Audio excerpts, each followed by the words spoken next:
Hey, everybody, and welcome back to Church Public, where we look at current events from a Christian perspective so that you can live out your faith. Today on Church Public, National Archives, the museum, the institute, bars people from entering because they were wearing shirts that were pro-life. Yes, in the place where the actual Constitution resides, free speech is, well, not free. Also, poor Mr. Beast is in trouble. If you don't know who that is, we'll talk about it a little bit, but he is not in trouble for what you might think he's in trouble for.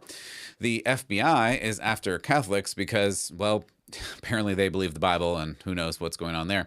The California teacher is fired for not hiding gender transitions from parents. Speaking of free speech, poor Roald Dahl, of Willy Wonka, James and the Giant Peach, etc., he is being censored and rewritten, even though he's dead, because, well, he called people fat, among other things. Yes, this is a real story, and we'll really look at it. All this and more here on Church Public.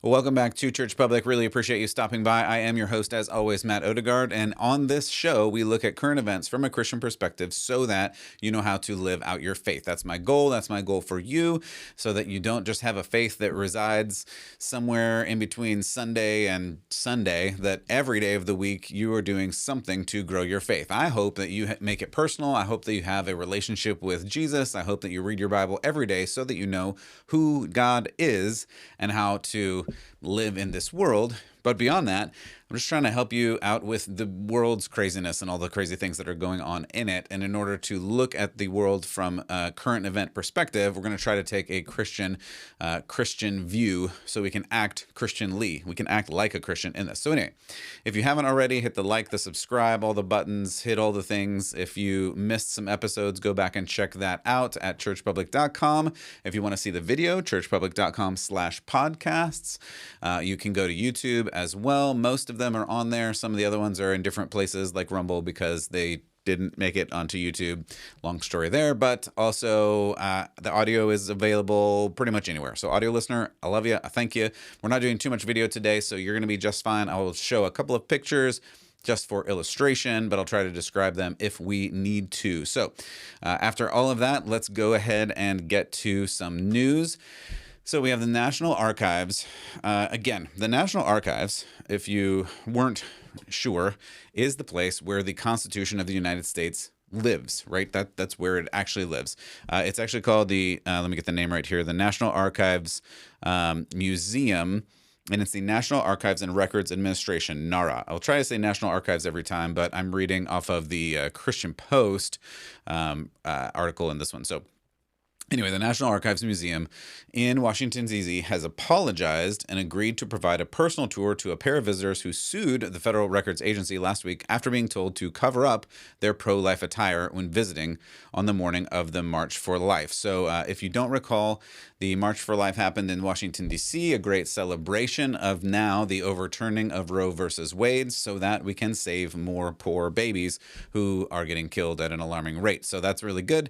But this group of people showed up to the National Archives, presumably to look at the Constitution, the Declaration, the myriad of other fantastic historic documents that are there, and they were told, no, you can't come in until you cover up the shirts that you're wearing. According to this article from the Christian Post, the plaintiffs alleged they visited the museum on January 20th with their daughters and over 30 members of their Catholic school class. The lawsuit, claims security offers, quote, chilled their religious speech by requiring plaintiffs to remove or cover their attire because of their pro-life messages. There were hats, buttons, other attire with various messages that included life is a human right and life always wins. Very, very scary wording there. All right, continue on. So in a statement Friday, the National Archives and Records Administration apologized for the incident, citing its status as, quote, the home of the original Constitution and Bill of Rights, which enshrine First Amendment rights, end quote. So hopefully you can see the irony in that. At any rate, the National Archives policy expressly allows all visitors, I'm just reading, this is their policy. The National Archives policy expressly allows all visitors to wear T-shirts, hats, buttons, etc. that display protest language, including religious and political speech. The National Archives statement reads, So in other words, they actually had a policy in place that said it's okay to have protest speech on. And yet they said, yeah, but not that kind of protest, right? Anyway, this is the world we're living in. So continuing on in this article, when one of our clients questioned the order, in other words, one of the Catholic visitors, a National Archives security officer said the apparel would, quote, incite others and that she was disturbing peace, end quote. Yet when another of our clients was told her t-shirt was offensive and had to be covered up or removed, her shirt read, here, listen to this. Simply, this is what the shirt read. This is offensive and disturbing the peace. And it read, quote, March for Life, 2014, St. Cecilia's Youth Group, end quote. I'm telling you, that is very offensive. Anyway, continuing on, perhaps the most disturbing of all were the National Archives security officers who instructed a whole group of Catholic students and chaperones to remove or cover up all their religious and pro-life clothing while standing in the same room as the Constitution of the United States. Again, hopefully the irony is not lost on you, because it is not lost on me. All right, there we go. That's National Archives. Let us tune into poor Mr. Beast. Now, for those who don't know Mr. Beast, here we go. Got a picture of him right here. If you don't know Mr. Beast or don't have teenagers, that's maybe the only way you would not know about Mr. Beast. He is, I think he's the #1 YouTuber of current and probably all time. If you have never seen his videos, you're probably welcome. Not that there's anything in particularly bad about them. They're just ridiculous. I unfortunately have seen a bunch of them because my teenagers, and especially teenage boys, just really like watching them. So I've seen a bunch of them. But he is under fire. Now, the reason he's under fire is going to surprise you, because you're going to think, well, it's an immorality scandal, it's a financial scandal, it's whatever. No. The reason that he's under fire is that he gave a bunch of money away. So that's it. He's under fire because he gave away a bunch of money. And wait until you hear exactly why he gave away a bunch of money. Now, he has given away millions and millions of dollars. That's kind of part of his thing. If you don't know, I'll read a little from this article. This article is from the World News. And this is Daniel Darling, I believe, is the author of this article. So I'm actually going to read a little bit of this because he says it very well. He says, you probably don't know who Mr. Beast is unless you have a middle school or teenage son. Correct. That is exactly what I said. And for whatever it is, I do. The YouTube star, whose name is Jimmy Donaldson, is the platform's most successful creator ever. So there you go. That was my guess, and fortunately, I was correct in that. Having amassed 131 million subscribers. That is a lot of people. 131 million subscribers. Last year, apparently, he earned $54 million, mostly from YouTube. I'm clearly in the wrong business. Which feature mostly harmless stunts, generous giveaways, regularly get between 70 and 100 million views. And just for reference, the Super Bowl in 2022, so not this one that just happened, I don't know the score on that one, but the last one was 99 million viewers. So that is basically the average, or maybe the above average of his normal videos watched the Super Bowl. That's the scale that we're talking about here, right? So, despite going on in this article from Daniel Darling, despite providing mostly harmless, wholesome entertainment for young kids, Donaldson finds himself in hot water, not for moral or financial scandal, but for the social media crime of caring too much, according to this article, which is entirely true. His latest video features him paying for cataract surgery for 1,000 people who could not afford the operation. I mean, is there not a better thing to do? Like, these people were legit blind. If you haven't seen this video, by the way, I didn't clip it because I don't know what the permissions are on that, and you can go and look it up on YouTube if you want to, but he gave 1,000 people literal sight. What a guy. He goes on to say, this is a quote from Donaldson, aka Mr. Beast, quote, unfortunately, nearly half the population with curable blindness, again, cataracts, don't have access to this surgery. So I wanted to provide this to as many people as possible. He says the doctor who performed the surgeries, there's a 10-minute surgery that can eliminate blindness. So there's no reason that half of all these people should be blind. So again, go and watch this video. It's incredible. They experienced sight for the first time, 1,000 people. His stated mission is to give away all of his money before he dies. I mean, this guy is fairly philanthropic. Now, is this Christian? Not really, but is he doing good things? Yes, absolutely. And I can applaud that. It's great that he's doing good things. It's great that he's realized that generosity is a value. Whether or not he connects that to Christ, we can pray. We can pray that he will, but that's beside the point here. Because what happens is he's in the middle of a social media storm because his generosity offended a bunch of people. Yes, the fact that he literally gave blind people their sight, among a bunch of other things that he has paid for over the years, really, really frustrated social media. They were yelling at him for all kinds of things. They said that because he does this, you should do socialized medicine. He said because he has made all this money, he's bad. So the fact that he has made money is bad. The fact that he's giving away money apparently is also bad because you're not supposed to make money, even if you give away all your money. You just can't win for losing. He went on to say, quote,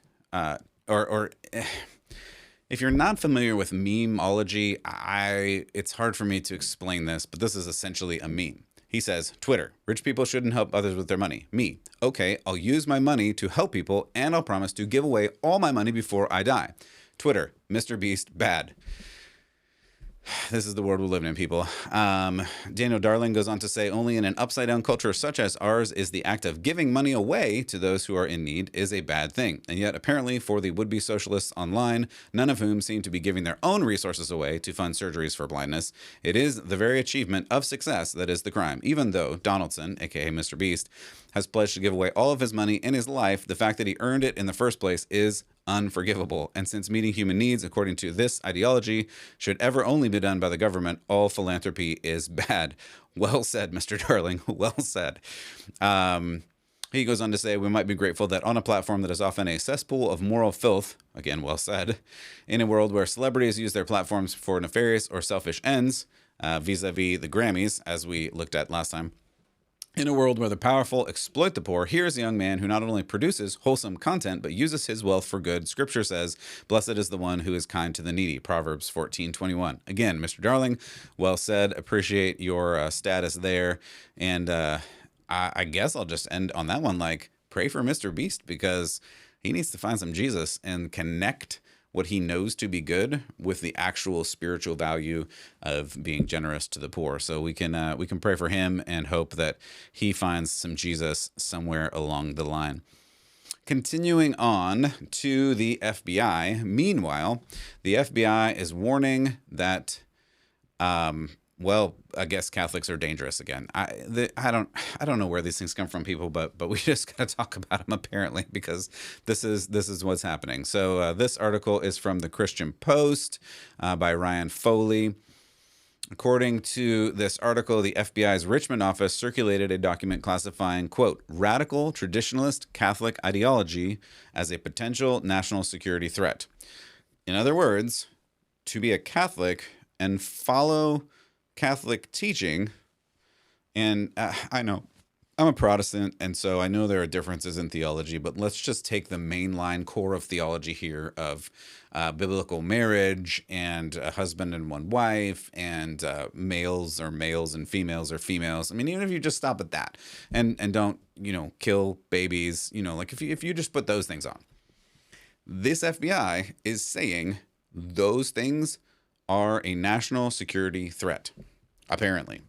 On January 23rd, 2023, the FBI's Richmond field office published an official document that linked radically or ethnically motivated violent extremists, which they have an acronym for, RMVEs, with a radical traditionalist Catholic ideology. They wrote, the document, which has since been, that's what they wrote. So again, they are connecting, I guess, having Catholic doctrine with being radical extremist. I don't even know at this point what's going on, but it suffice to say, like, we should be paying attention to this. This article goes on to say the document, which has been rescinded by the FBI's headquarters, in other words, they took it back, warned that the increasingly observed interest of racially or ethnically motivated violent extremists, again, RMVEs. Why do we have to have an acronym for everything? All right, side note. In radical traditionalist Catholic ideology almost certainly presents opportunities for threat mitigation through exploration of new avenues for tripwire and source development. My goodness, that was a lot of words to say Catholics who follow Catholic teaching could be trouble because they don't agree with culture. That's my interpretation. You can read this article. You can go and read the document. The source document is available. You can read it if you want to. But I'm just saying. Let's see. There's more here. The FBI Richmond Field Office defined radical Catholics as those typically characterized by the rejection of Second Vatican Council, Vatican II, as a valid church council, disdain for most of the popes elected since Vatican II, which, by the way, have been very liberal and not conservative. So what they're saying between the lines is here, if you are a conservative Catholic, a conservative, quote unquote, Christian, and you believe the things that the Bible says, you believe traditional marriage and men are men and those types of things, then that's bad. Let's see. Is there more here? Oh, yeah. So frequent adherence. This is the RTC or radical Catholics is frequent adherence to anti-Semitic, anti-immigrant, anti-LGBTQ, AAIP, #++$, and white supremacist ideology. Now, where are they getting that? I don't know. I don't know where they're getting that. I mean, I can only assume they're getting that because when a man is a man and a woman is a woman and marriage is between a man and a woman, then LGBT and marriage, they just are what they are. So I don't know. What this explains? Not very much. Let's read a little bit more here. After the FBI Richmond office report was criticized by a former FBI agent, the FBI headquarters acknowledged it does not, quote, meet the exacting standards of the FBI, end quote. They went on to say, quote, upon learning of the document, the FBI headquarters quickly began taking action to remove the document from the FBI systems and conduct a review of the basis for the document. A statement from the FBI headquarters read, the FBI is committed to sound analytic tradecraft and to investigating and preventing acts of violence and other crimes while upholding the constitutional rights of Americans and will never conduct investigative activities or open an investigation based solely on First Amendment protected activity. Except they were going to, right? So here's what I see. The FBI got caught going after religious believers who disagree with the culture about marriage, LGBTQ, AAIP, #++$ ideology, and they quickly tried to memory hole this whole thing. But make no mistake, the culture doesn't like you. The culture wants to silence you. This culture hates God. And if you align with God, you can be sure the culture will hate you too. That's just the reality of the world that we live in. And for whatever reason, the FBI connected those dots and I guess tried to weaponize it. I don't know what else to say.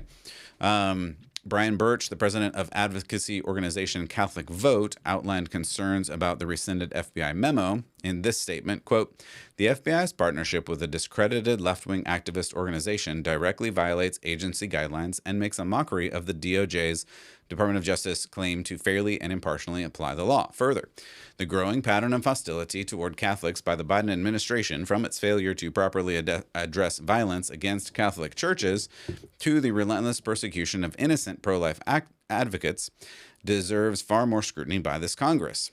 Retracting this memo isn't nearly enough, end quote. Remember, we had the arrest of Mark Hawk last I think it was September. Talked about that a couple of times. He was just acquitted by a federal jury. And he, remember he had like pushed a guy who was verbally assaulting his kid. And so he was going to get 11 years in prison because of this. And he was acquitted for it. But the thing about that particular story is that the FBI showed up, full suit, weapons out, to arrest him in front of his family, in front of his kids, in front of his wife, for the crime of standing in front of an abortion center and saying, hey, let's not kill babies. So this is where we've got to figure out what is going on. Is the FBI really using their office to, are they really using their office to aim at those that just disagree with culture, disagree with the radical ideas about marriage and gender that this culture has? And these are just, I'll keep an eye on this report. It seems like the FBI was caught red-handed in this.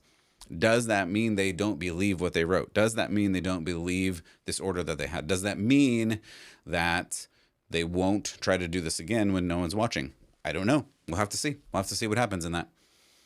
All right. Speaking of weird circumstances in California, I know, California. Like, what are we going to do? But we're going back to California for a moment.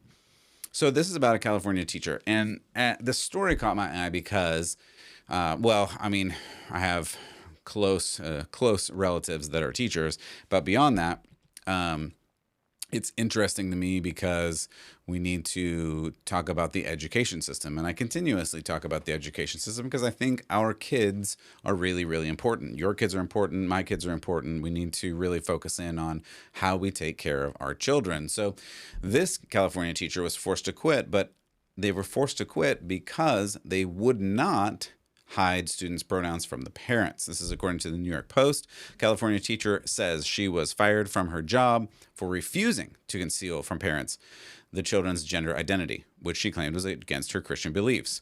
She interviewed with Fox News Digital. Jessica Tapias said she planned to sue Harupa United School District in Riverside, claiming religious discrimination. According to Tapias, her role as physical education teacher, she was expected to lie to her parents about the children's preferred pronouns and their gender transitions. And that was something she said she could not do. Yep. She said, quote, "I knew immediately in my gut, in my heart, in my soul, there was a decision I had to make because these two things were totally butting heads. I had to pick one." According to a notice sent to her, officials informed her they could not accommodate her religious beliefs that prevented her from withholding information related to gender transition from her students' parents. So again, just to be really clear, she wanted to tell the parents what was going on with the kids. The California school district rules said she could not tell the parents what was going on with the students that she taught. The students wanted to change their pronouns. The students wanted to use different bathrooms. She wanted to tell the parents, hey, your student is doing this. She was barred from doing that and then eventually fired because she really wanted to tell the parents what was going on with their students. Like, just live in the backwards world where this is right. Where instead of being fired because you're hiding things from the parents, you're fired because you're telling things to the parents about their own students. This is the world we live in, people. This is the world. The document said, quote, "Consequently, the district will release you from your employment effective at the end of day, January 31. End quote. Tapias explained under school district's policy, students have the right to privacy. If they choose to share with a teacher they are transitioning or that they wish to be referred to by pronouns, the teacher is required to keep that information from parents." Did you hear that? Required. This is the district's rules. If the student says, hey, I want to transition, if the student says, hey, I want to use these different pronouns, the teacher is required to not tell the parents. So the teacher said, quote, "I don't believe kids should have this privacy where their parents are being left in the dark about some pertinent information about their well-being," end quote. Correct. Thank you and well done. I am sorry that you got fired, but you did the right thing and it cost. But sometimes doing the right thing costs. She also said that she had barred students with, quote unquote, male genitals from accessing the girls' locker room in violation of district rules. So she said to men or boys that they could not go into the girls' locker room, and that was bad because that is a violation of district rules. You're not allowed to tell boys they cannot go in the girls' locker rooms and bathrooms. Thank you, California. She went on to say, and I quote, "I believe firmly that God created man and woman, and you are who he made you to be. And when someone has confusion about that, I believe that's lies and confusion from the devil," end quote. Amen and amen. So, I mean, now speaking of words, and this is where I would say this is where the stories get really weird.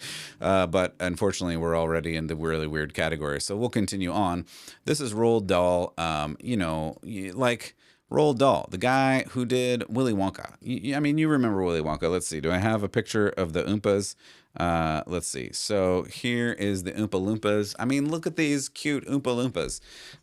Well, apparently we can't really talk about Oompa Loompas anymore because Roald Dahl's getting rewritten because you can't say words in reality anymore. I'm starting to lose it, people. So this is according to The Guardian. The article is Roald Dahl books rewritten to remove language deemed offensive. Roald Dahl's children's books are being rewritten to remove language deemed offensive by the publisher Puffin. Puffin has hired, this is real, Puffin has hired sensitivity readers to rewrite chunks of the author's text to make sure the books, quote, can continue to be enjoyed by all today, end quote, including extensive changes across Dahl's work.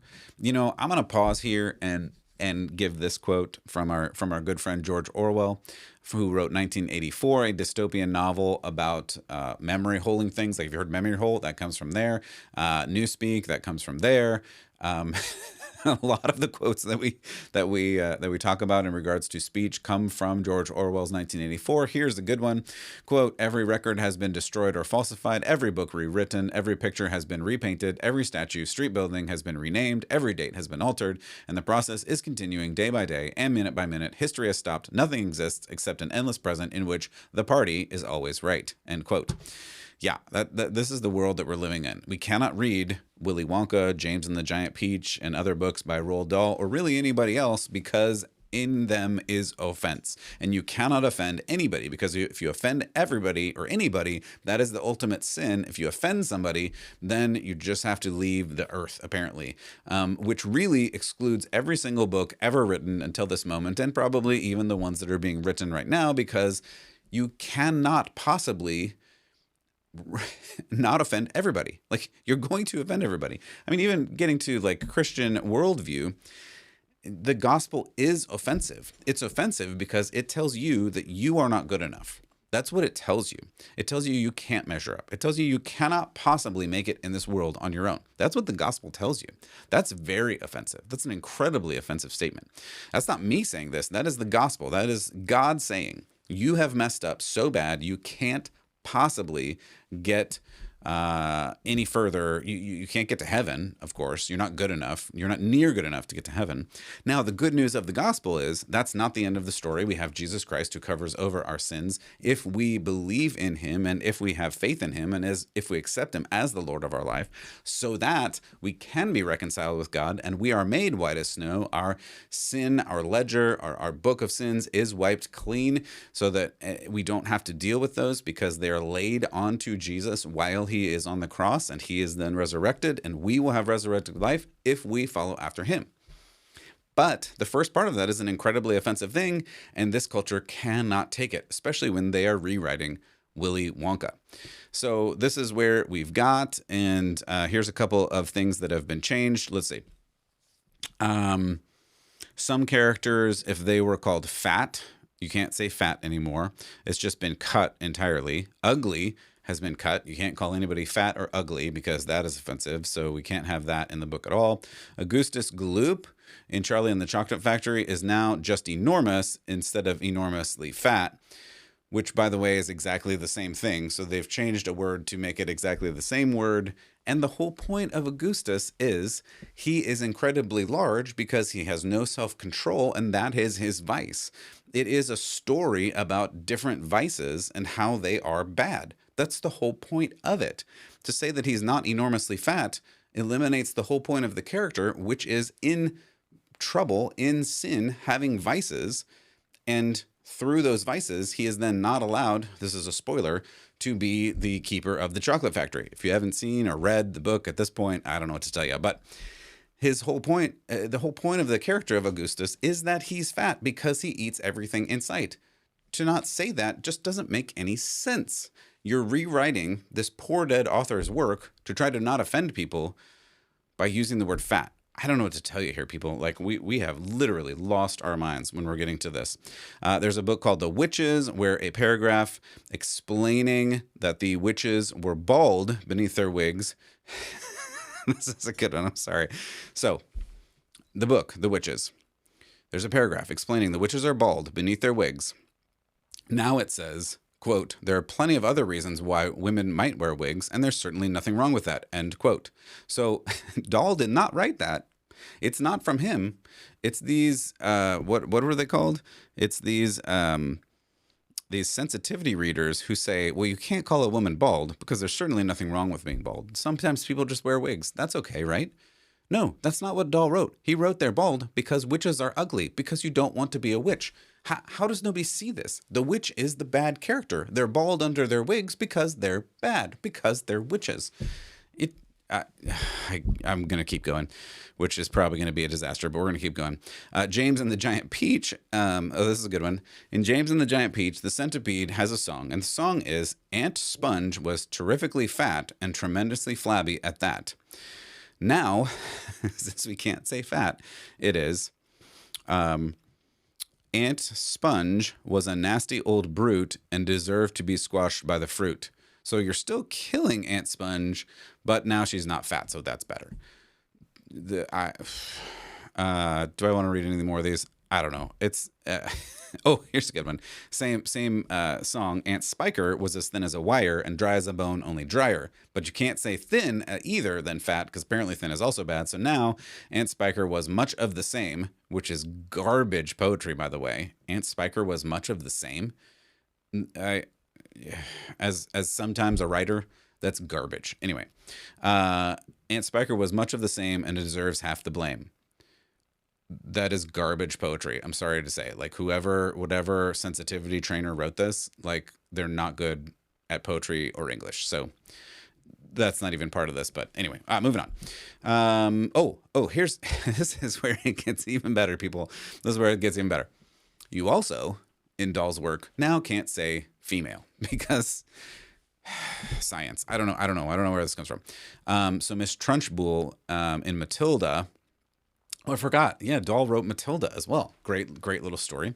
So Miss Trunchbull, once called, quote, the most formidable female, end quote, is now just a most formidable woman, because you can't say female, because female indicates that there might be gender involved in the world, or sex, or whatever conflation or unconflation they're trying to do to just make words mean nothing. So female and woman are in fact the same, but why don't you just leave the author's words the way the author wrote them, since he wrote them? I'll keep going on. There's a couple more of the gender neutral terms. The Oompa Loompas, again, I think I have, again, a picture of the Oompa Loompas. Here's the sweet and cute Oompa Loompas. Come on, who doesn't love Oompa Loompas? So now the Oompa Loompas apparently are non-gendered, non-binary. People, seriously. So according to Puffin, the publisher and the sensitivity trainer writer people, the Oompa Loompas were small men. Now they are just small people, because we don't know if they're men, because that's important for Oompa Loompas who are Oompa Loompas. All right. So I'll see if I can finish this story out. According to this article, Puffin and the Dahl Story Company made the changes in conjunction with Inclusive Minds, which is the company that sponsored this whole thing. Its spokesperson describes as a, quote, collective for people who are passionate about inclusion and accessibility in children's literature, end quote. So basically they've destroyed an author's story because they wanted to. Alexandra Strick, co-founder of Inclusive Minds, say they, quote, aim to ensure authentic representation by working closely with the book world and with those who have lived experiences of any facet of diversity. And there it really is. So that's the thing, right? Here's where we get with this whole thing. It is that truth and reality only come from lived experience. That is the key. What we just heard is the key. It's that anyone who has lived experience in some kind of issue, their worldview, their reality, their truth, quote unquote, is the only thing that matters. Actual truth, actual reality, even authors' words don't matter, because it's not lived experience, even though it is. And this whole thing crashes into itself once I run into you and you have lived experience and I have lived experience. We have different lived experience, because lived experience doesn't matter at all, because reality is reality. You can call it whatever you want.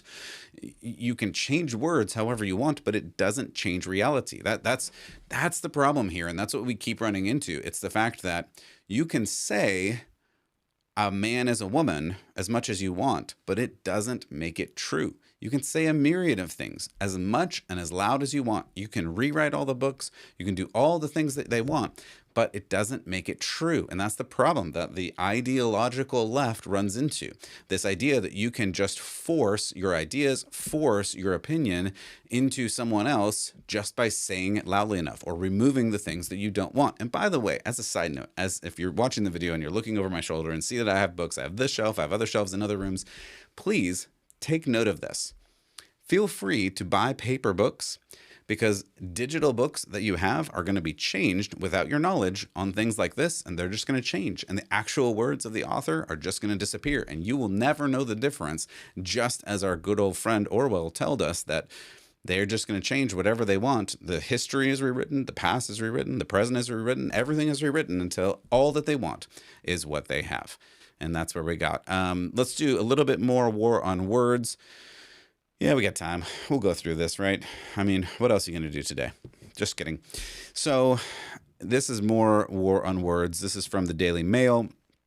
And now we are talking about science words and specifically medical words. So this one is amazing. So this is an article from the Daily Mail. It says, we need to replace female with egg producing and avoid using the term fitness, woke scientists say, and push to get rid of harmful phrases. So scientists have called for the terms male and female to be replaced as part of a crackdown on harmful terminology in science. So again, to spell this out super clearly, if you're in science, if you're a doctor, if you're in the medical field, you cannot say male and female because that is now quote unquote harmful. It's harmful to call a thing what it really is if someone else thinks they're not that thing and just really want that to be true, even though it's clearly not true. So instead, they say use sperm producing and egg producing or XY, XX individual to avoid reinforcing societally imposed ideas of a sex binary. I mean, I want to talk about the Christian perspective on this, the Christian worldview implication, but I don't even have to go that far. Just biology says that there is a male and a female. That's just it. Any 8th grade biology textbook will tell you these things, but now we can't say these things because these things are bad. So now we have to make up these words like sperm producing and egg producing, which is super confusing because it means the same thing as male and female, only we can't say that because according to this, there's no binary in between male and female, even though sperm producing and egg producing is another binary because there's only 2 of those things, because there are only 2 things. Anyway, also this says the terms mother, father are problematic. Oh, these poor mothers and fathers. I don't know what they are now. They're not mothers and fathers. According to this, some members of the Ecology and Evolutionary Biology, EEB, language project, founded by scientists in the US and Canada, go Canada, wrote that much of Western science is rooted in colonialism, white supremacy, and patriarchy, which continue to permeate our scientific culture, end quote. So colonialism, patriarchy, and white supremacy caused you to be either male or female. I'm gonna need some proof on this. I'm gonna need some like actual science to show me how colonialism, whatever that means, by the way, because every culture in the history of ever has conquered another culture. That's just how it works. I mean, look at Genghis Khan. I could go on for a long time giving you examples of people who conquered other peoples. That's just what has happened for the history of all time. Even in the Native American tribes, they conquered each other constantly. So colonialism, whatever that means, is responsible for male and female binary. Okay. Goes on to say, to address this history, harmful scientific terms should be identified and revised to foster inclusion to something. I don't know what the inclusion goes to, including things other than male and female, which you haven't even proposed because you still said egg producing, sperm producing, which is in essence male and female. It's still a binary. You just gave them different words because the thing that you can't avoid as much as you want to is reality. It's going to keep crashing in, I'm so sorry to say. As well as male and female, the words mother and father are criticized for perpetuating a non-universal view of parenting and birthing process. Again, you're going to have to explain to me how someone besides a mother gives birth. Because in the history of always, that's never happened. Because it's not physically possible. But we continue on. even though I don't want to at this point. I'm kind of done. It flags. Oh, this is. I did highlight this, and this is really good because this just kind of throws it all. This flags survival of the fittest as a problematic term that promotes eugenics, ableism, and social Darwinism. Now, I'm going to actually agree with this. I think survival of the fittest is a terrible ideal and, in fact, not true. Of course, macro evolution is also not true and not possible, and they haven't shown any reason for it to be scientifically real. It requires as much faith as anything, and I would say perhaps more. But I think it's funny that this article says survival of the fittest is bad and promotes Darwinism, which it does, because that's what he said it does.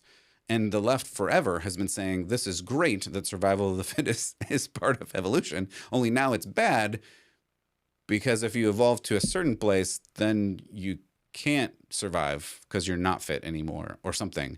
And this is another section of the snake eating its own tail. It just keeps going around, and eventually it's going to consume itself because you can't go down this oppression Olympics far enough to avoid eating yourself, destroying yourself, if you base your foundation on random things that you've just made up that don't agree with reality. That's the problem here.